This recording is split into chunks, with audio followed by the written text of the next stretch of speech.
오늘은 개묘년 새해를 맞아 최교진 세종시 교육감과 함께 인터뷰를 진행하려고 하는데요. 교육감님 안녕하십니까? 네, 안녕하세요. 반갑습니다. 네, 인터뷰하게 되어 정말 영광입니다. 아이고, 제가 영광입니다. 우선 인터뷰하기에 앞서 교육감님이 세종시를 교육도시로 만들기 위해 어떤 노력들을 해오셨는지 조사해왔는데요. 특히 지난해 다양한 교육 정책들을 추진해오신 것으로 알고 있습니다. 그렇다면 지난해 추진하신 교육 정책 중에 기억에 남는 한 가지가 있다면 어떤 게 있을까요? 지난해가 세종시가 출범한 지 10년이 지난 해였어요. 그래서 그 10년 동안의 성과를 바탕으로 해서 지난해 7월 1일부터 이제 제4기가 시작되었거든요. 이 과정에서 지난 10년을 토대로 새로운 10년을 향해 나아가기 위한 정책 방향을 결정 지은 것이 가장 클 거예요. 구체적인 것으로 하나 더 꼭 말씀드리고 싶다 그러면 지난해 저희들이 장애인 예술단을 출범시켰습니다. 전국 17개 시도 교육청 중에서 처음 있는 일인데요. 장애와 비장애 구별 없이 모두가 함께 존엄한 사람으로 살아가는 그런 구체적인 그 일을 시작한 거지요. 그러니까 이건 세종교육청의 정책 기조에도 딱 맞는 일이고, 이게 바로 저희들이 이야기하는 모두가 특별해지는 세종교육. 여기서 특별해진다는 것은 모두가 존중받는 이거든요. 그래서 이 장애인예술단의 활동이 실제로 학교에 가서도 그 장애인식을 개선하는 교육에 큰 효과를 내고 있기도 하고 그렇습니다. 그렇다면 세종교육 10년을 맞아 다양한 정책들을 추진하고 계신 것으로 알고 있습니다. 그렇다면 앞으로 임기 내에 중점적으로 추진하시고 싶은 정책이 있으신가요? 먼저 말씀드릴 것은 이 4년 임기 내에 무엇을 해야 되겠다 보다는 아까 말씀드렸듯이 지난 10년을 바탕으로 세종시 완성까지 이제 8년 남아 있는데 앞으로의 10년을 쭉 가기 위한 한 단계로서의 4년이에요. 4년에 딱 마무리하고 뭘 끝내는 것보다는 10년을 쭉 가는 과정에서의 4년을 어떻게 보낼 것인가가 초점이라는 말씀을 드리고, 구체적으로 이야기하면 이제 그동안 쭉 추진해왔던 혁신 교육, 이것을 전국적으로 지금 추진하고 있는 미래 학교로 전환할 수 있도록 힘을 모아야 될 거예요. 이걸 위해서는 미래 학교라 그러면 실제로 학교에서 구체로 자치 역량을 키우고 실제로 모든 학교에서 자치 학교를 실제로 구현하는 일이지요.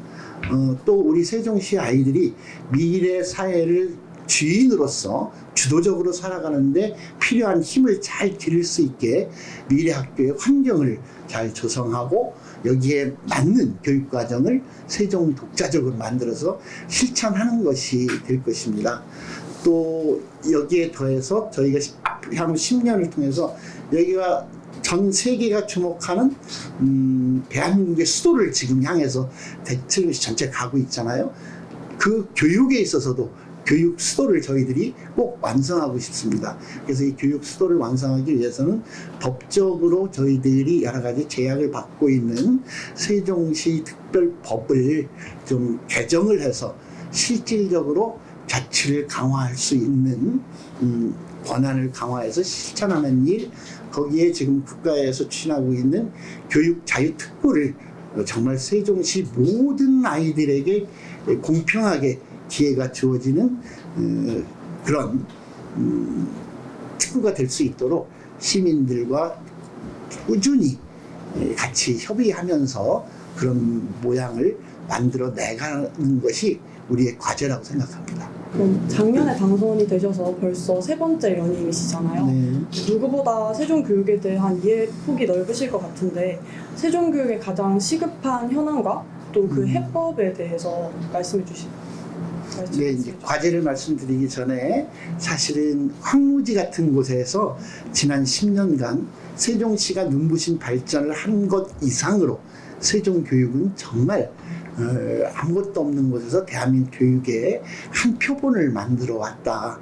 이제는 저희가 다른 곳에서 배우는 세종시가 아니라 다른 시도에서 세종시를 따라 배우려고 하는 경지까지 왔다는 말씀을 먼저 드리고요. 그래도 빠르게 변화하는 이 미래 사회를 준비하기 위해서 우리가 해야 할 일은 미래 교육을 제대로 추진하는 일과 함께 이것을 할 수 있도록 교육 자치를 강화하는 것이 매우 필요할 거라고 생각합니다. 아까 잠깐 말씀드렸습니다만 이것을 하기에는 세종시만의 좀 다양한 시도를 할 수 있는 법적인 권한이 주어지면 좋겠는데 세종시 법이 제주도 그 자치도법에 비해서 교육 관련한 우리가 자치할 수 있는 것이 너무 없어요. 자정특례 하나밖에 없는 지경이거든요. 그래서 이것을 제대로 바꾸는 것이 필요하겠다. 그래서 이제 국회와도 협의하고 교육부하고도 늘 함께 상의하고 시청과 또 지역 주민들과 함께 협의해서 세종시 법을 개정하고 그거를 토대로 해서 교육 수도를 만들어 가기 위한 교육 수도 완성 추진단이라 그럴까요? 이런 걸 시민들과 함께 구성해서 본격적으로 가동을 올해 시작하려고 합니다. 이걸 통해서 세종시 법 개정을 이루고 이것을 토대로 국가적 과제를 세종시에서 모범적으로 가장 대표적인 게 유보통합인데 유보통합은 굉장히 어려운 과제이지만 세종시는 할 수 있는 조건이 굉장히 좋거든요. 이것을 세종시에서부터 모범적으로 만들어 간다거나 이런 일들을 해야 할 거라고 생각합니다. 현재 교육계에서 가장 뜨거운 이슈죠. 지방교육 재정 교부금 개편에 대한 질문을 드리고 싶은데요. 이번 연도 예산안에 보면 1조 5천억 원 정도가 삭감된 것으로 결과가 나왔습니다. 네. 그런데 사실 세종시 같은 경우에는 출산율이나 혼인율이 다른 지역에 비해 매우 높은 편이잖아요.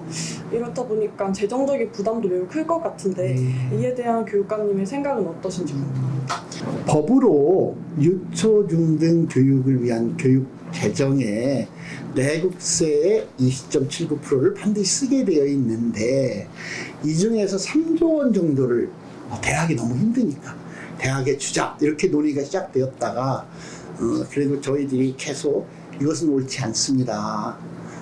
이야기를 해서 1조 5천억으로 그나마 줄이긴 했습니다만 그 근본적인 발상이 학생 수가 줄어들으니까 교육 예산도 같이 줄이자는 이야기인데 학생 수 준다고 학급 수가 줄지는 않거든요. 학생 수가 좀 줄어도 선생님 수가 바로 줄지도 않고요.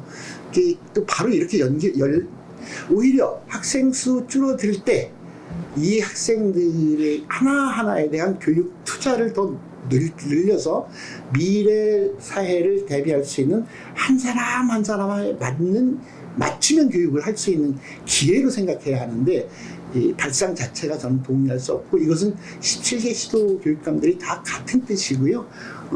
그래서 지금 추진하고 있는 우리나라 대학을 위해서도 중요한 교육이니까 재정 투자를 해야 된다는 건 맞는데 이것을 유초, 중고 동생들에게 원래 쓰기로 되어 있는 돈을 빼서 형들에게 주는 것보다는 정말 대학 교육을 위한 별도의 고등교육 재정 교부분법이라든가 이런 법을 만들어서 대학교를 지원할 재정은 별도로 만들어야 된다고 생각하는 거예요. 실제로 17개 시도에서 우리가 이후에 미래교육이나 이런 것을 위해서 향후 3년간 각 시도에서 꼭 하고자 하는 예산을 좀 모아보니까 62조가 필요하다 그래요. 그런데 오히려 더 주지는 못할 망정 1조 5천을 더 냈다는 것은 사실은 이 코로나 때문에 애들이 굉장히 힘들기도 하고 그랬잖아요. 이것을 이겨내기 위한 각 교육청에서 계획한 일을 할 수 없게 만드는 것일 수도 있기 때문에 이건 정말 신중히 생각해야 된다고 생각합니다. 네. 이번 기회를 삼아서 학생들을 위한 맞춤형 교육을 더 지원해야 한다라는 말씀이죠? 네, 그렇습니다. 그렇다면 또 교육계의 또 다른 이슈죠. 아까도 말씀해 주셨는데 정부가 유보 통합의 본격 시동을 걸었습니다. 이에 대한 그런 교육감님의 생각은 어떠신가요? 국가적 과제예요. 지난 30년간 거의 정부가 들어설 때마다 이 문제를 해결하려고 했었어요. 그래서 거의 모든 정부 그 국무총리 산하에 유보통합 추진위원회도 만들고 막 했었는데도 어려웠어요. 그래도 이제 지금 새 정부에서 이것에 강한 의지를 가지고 2025년도부터는 어쨌든 유치원과 어린이집이 지금 관계기관이 달라져 있거든요. 어린이집은 보건복지부, 유치원은 교육부 산하인데 이것을 합쳐서 교육부 산하로 해서 결국 각 시도로 가면 이게 지금 시와 교육청이 나눠져 있는 것을 교육청이 주관해서 이 일을 추진할 수 있도록 하겠다고 한 방향에 대해서는 정말 동의하고요. 그런데 이걸 해 나가려면 사실은 굉장히 어려운 문제가 많이 있어요. 뭐 시설이라든가 우리 그 선생님들의 당장 뭐 유치원 선생님들은 임용고시를 치르고 오시거든요. 근데 이제 또 그 어린이집은 또 그런 과정이 다르고 그러거든요. 그래서 해결해야 될 것이 굉장히 많은데 어쨌든 유보통합을 해야 하는 이유는 이 땅에 태어난 영유아, 유아들이 똑같은 교육을 받고 잘할 수 있도록 지원해야 된다는 거잖아요. 그러니까 어려움이 있어도 이것이 대한민국에 태어난 우리 미래의 주역들인 우리 유아들에게 무엇이 필요한가를 중점 고민하면서 추진하다 보면은 여러 가지 난제를 극복해 나갈 수 있을 거예요. 그런데 그것이 세종시는 특히 동지역에 있는 모든 어린이집이 국공립 어린이집이고요. 그다음에 세종시에는 이 단설 유치원이 전부 다 공립 단설 유치원이에요. 사립 유치원이 거의 없어요. 그래서 이 세종시가 조건이 무엇보다 어느 지역보다도 좋으니까 세종시에서 먼저 시범 운영이라도 시작할 수 있도록 하면 좋겠다. 이것이 아까 말씀드렸던 세종시 법에서 그걸 할 수 있도록 허용해 주신다면 세종에서 해서 하다 보면 이건 예기치 못했던 문제가 있고 이런 게 생길 거예요. 이것을 세종시의 경험을 토대로 전국적인 것을 추진해 간다면 이번에는 이 정부의 강한 의지를 가지고 있는 만큼 꼭 성공할 수 있을 것이다. 그래서 어려움이 있더라도 이건 세종에서 먼저 한번 시범 운영을 하고 싶다는 얘기를 교육부하고도 계속 말씀드리고 있고 그럴 각오로 우리 내부적으로는 준비하고 있습니다. 네. 교육감님의 후보 시절 공약이 세종형 유보통합이었던 것처럼 앞으로도 활발히 정책이 시행되었으면 좋겠다는 생각이 듭니다. 네, 감사합니다. 다음으로 세종시에서 전국 최초로 학급당 학생 수를 20명 이하로 제한하는 정책을 추진하셨는데요. 작년부터 초등학교 1학년들을 대상으로 적용하고 있다고 알고 있는데요. 이 효과 그리고 향후 계획은 어떻게 되시는지 궁금합니다. 실제로 코로나를 겪으면서 거의 모든 지역에서 교실 안에서의 이 거리두기도 잘 안 되는 거예요. 특히 경기도나 서울 지역에는 학급에 30명이 넘는 학교가 엄청나게 많아요. 다행히 세종은 모든 학교가 25명 기준이거든요. 그래서 세종에서 우선적으로 힘들지만 특히 가장 보살핌이 필요한 초등학교 저학년부터 학급 밀집도를 줄여서 선생님들이 한 명 한 명 관심을 가지고 보살필 수 있도록 하자라는 차원에서 이제 학급당 학생 20명을 1학년부터 시작했어요. 이걸 하고 나니까 실제 선생님들이 우리 아이들 하나하나를 놓치지 않고 돌볼 수 있게 됐다고 좋아하시고 우리 아이들도 한 공간에 친구들이 적으니까 훨씬 더 서로가 친해질 수 있어 좋고 학부모님들도 좋아하시고 굉장히 만족도는 높아요. 그래서 올해 이제 2학년까지 그걸 이제 실현하고 있습니다. 근데 문제는 이렇게 하려니까 학급당 25명이었다가 학급당 20명으로 줄이니까 그만큼의 교실이 더 필요하고 그만큼의 선생님이 더 필요해요. 그래서 거기에 교실을 더 확보하기 위한 노력도 있지만 가장 중요한 게 선생님이 더 필요한데 교원을 우리 정부에서 일정한 숫자만큼만 허락해 주시는 범위 안에서 우리가 움직일 수 있거든요. 그런 면에서 좀 자율성이 좀 부족하고 특히 전국적으로 행안부에서 지금 공무원 수를 줄이는 속에 교원 수도 줄인다고 하고 있거든요.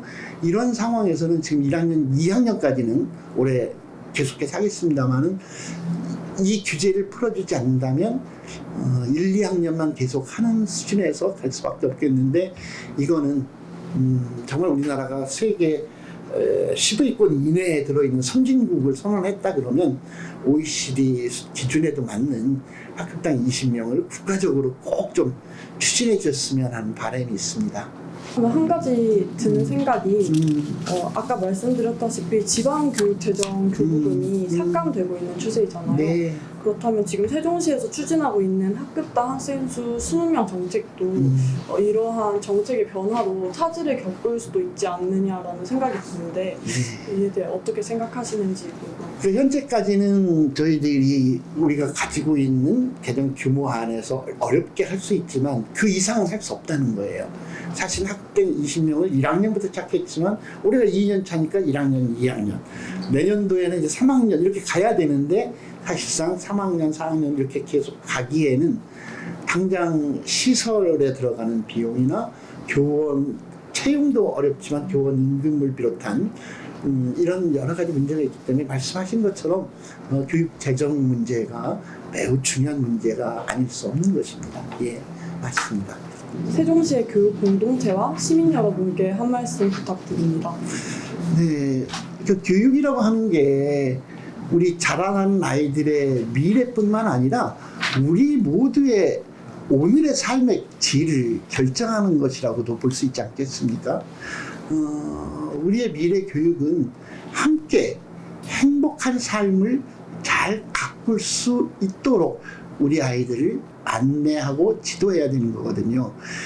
다행히 우리 세종시 세종교육공동체는 선생님들이나 학부모님들이나 시민들이나 다 이런 데 뜻을 함께 해주시고 같이 응원해 주시고 함께 참여해 주셔서 지난 10년을 걸어왔다고 생각합니다.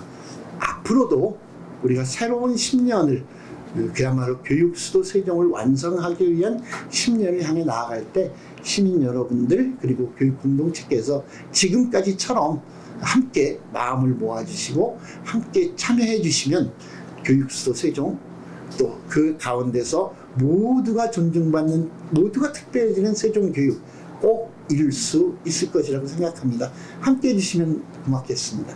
네, 말씀 감사합니다. 아이고 고맙습니다. 지금까지 최교진 세종시 교육감님과 인터뷰 해봤습니다. 감사합니다.